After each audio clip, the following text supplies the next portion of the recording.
在议会甲务委员会召集人罗坤福的号召，包括委员会成员陈坤和、郭清华以及在地议员周丽珍甲李启伟，6号上午特别邀集市府干部、地政、交通甲财政税务局等单位，实地会勘大平路甲安平路这2块持有地。议员表示，为了疏解附近安平停车的需求，建议市府活化土地，先规划做临时停车场来使用。生意咧做，到假日时啊吼，这停车拢停啊规路边停袂落，所以有需要车吼，这地规地拢是恁的土地啦。啊，这地若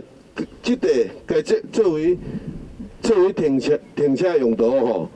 对未来恁这地要标售、要标注，拢是利益。所以咱今日的决议啦吼，就是这地吼，就是即摆现实是咱看遮一部分遮去做停车场。吼，希望政府单位吼赶紧临时停车场，政府单位赶紧落去规划，赶紧的，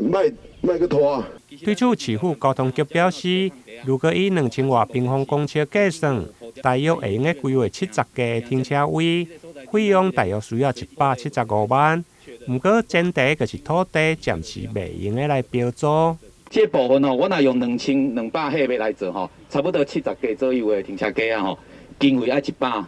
万啊。我是用1平米差800多万在底啊，不一个是，我有考虑就是个问题啦因为这土地目前现主时来讲，市政府拢在讨论一寡土地爱活用所以阮惊来讲，地政局甲财税局伊若要做土地标注。这可能等下要请因说明一下，讲因这标注的期程差不多偌久？唔通讲市政府停车场做做175万开落去了，我2个月了，土地拢卖出去顶悬爱拆掉，所以这个部分是爱考虑的一个问题啦对此，委员会决议希望市府、财政税务局甲地政局会用先将安平古堡这2块土地先规划做临时的停车场，并且伫1个月内恢复后续的相关处理情形。台南新闻林根采访报道。